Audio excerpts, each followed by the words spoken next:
many of you can honestly look yourself in the mirror and say, I am doing my best? Because if you can, you're fucking lying to yourself. Your best is a moving, evolving, changing scale. The grind is real, and everything that you do up to this point and beyond will depend on you. Are you a grinder? Are you determined? Are you willing? Will you go that extra mile? Will you put forth the effort that is necessary to get what it is you're seeking in your life? You can always do better. You could always do more. You could always improve. You could always find a way to get a better result and to sharpen your skills. You guys are always looking for that extra thing. I'm gonna read this book, I'm gonna buy this program, I'm gonna join this mastermind group, I'm gonna go to this seminar. None of those things will replace the fucking work. There is no shortcut. There is no way to make it faster. There is no way to make it easier. You've got to do the fucking work. You can't go through life looking to do the minimum and get the maximum. If you want the maximum, you gotta fucking do the maximum. You guys gotta go all in. You can't stick your fucking toe in the pool and say, oh, you know, I don't know, this kind of feels weird. No, you have to dedicate every fucking breath, every fucking ounce of energy, and every fucking thought and effort that you possibly have to becoming what it is you want to be. When you are a true hunter, you don't go by time, you go by the gazelle. You don't hunt from 8 to 3. Why? Because the gazelle may not be open from 8 to 3. You hunt until you get a gazelle, and you don't stop until you get one. And then you get another, and then you get another, and you get another.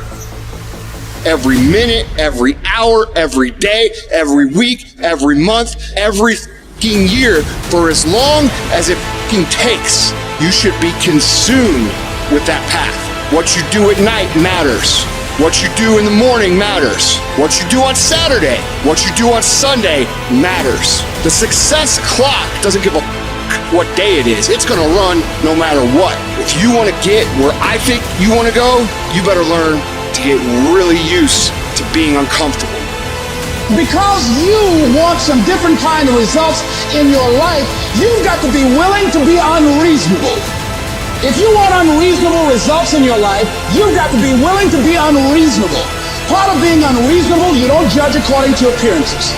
Part of being unreasonable, you concede because you believe it. That's part of being unreasonable.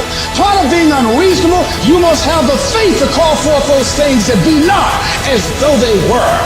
That's part of being unreasonable. Listen to me, this is how you do it over 6-7 years ago with no money, no human resources, no building, no funding, no support. The first thing we did was we dreamed, we wrote the dream down, we slept the dream, we ate the dream, we rehearsed the dream, we looked at the dream, we talked about the dream, we slept with the dream, we woke up to the dream, we wore the dream, and now boom, it's our reality. And so I started going to work earlier. I started being the last one to leave there. I started working harder than anybody else. The other guys could not. Why would you work so hard, Les? I said, I'm not working for them. I've been cheating myself and my family. Wherever you are, whatever you're doing, do it with everything that you have. Develop a habit of giving more than what you're paid for. Develop a habit of setting standards that others will be measured by. Someone said, do not go where the path may lead, but go where there's no path and leave a trail.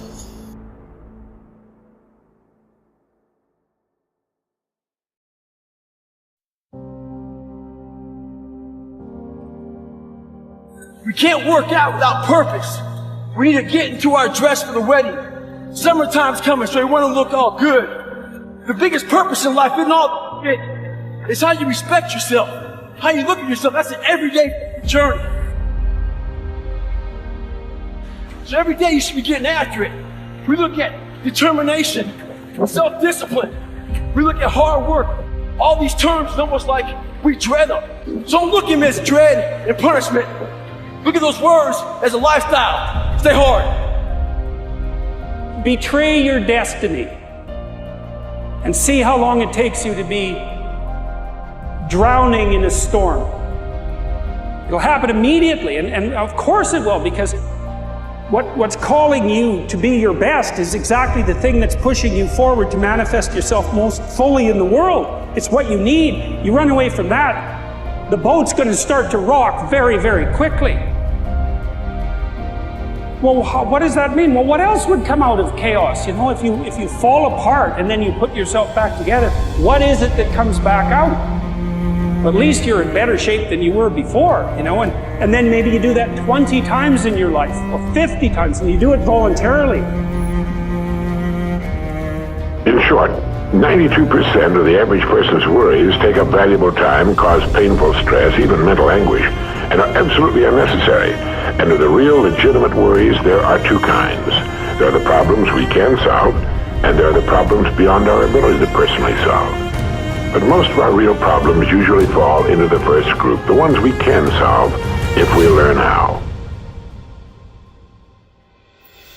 You cannot be great being a lesser version of what already exists. You can only be great when you execute against your own potential and do your own development. And that means getting up there and looking like a clown. If you want to be great, if you want to be one of the best that's ever fucking lived at what you do, you have to understand that it's about developing our own skills. It's about developing our own style. It's about developing our own swagger. It's about developing our own selves. And what mountains could we move, I think? What gridlock could we eradicate if we were to join forces and work together in service of something greater than ourselves? You know, my deepest satisfaction and my biggest rewards have come from exactly that. Pick a problem, any problem, and do something about it, because to somebody who's hurting, something is everything. And what I know for sure is that the biggest choices begin and end with you, your internal big questions. Who do I want to be in the world? My relationship to source energy, to all that is God. I'm not talking about what you believe in God. I'm talking about your experience of that which is all life, which is divine and universal. I'm talking about the big deal. Being connected and aligned with that. When you are tuned in and charged into that, whenever you feel empty, you go inside yourself and you connect to the source, and you know that all things are possible.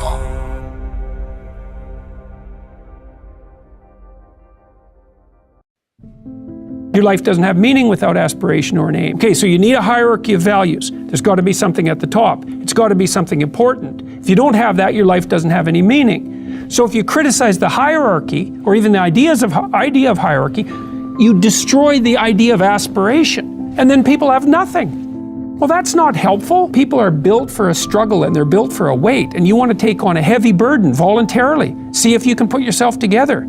See what you can do out in the world while you're waiting to die. It's an all-in game. It better be worthwhile. And so there's a tight relationship between responsibility and aspiration and hierarchy. And when you criticize those things, you get rid of the aspiration. We are thrown challenges, and that in some sense those are best construed as tests of our ethical ability. So what Jung thought, his idea was something like this, that at the beginning of time, people were unconscious, and that consciousness emerged with all of its catastrophes, consciousness of death, for example.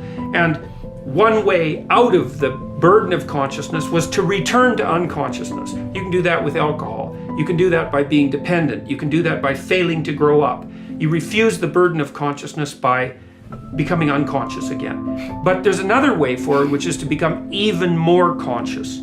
So the idea would be a little bit of consciousness is like an illness, but if you can expand that consciousness upwards enough, then it starts to become something that is its own cure, and that partly what your goal is while you suffer through life is to heighten your consciousness to the point where everything gets integrated enough so that that's proper medication for the disease of self-consciousness.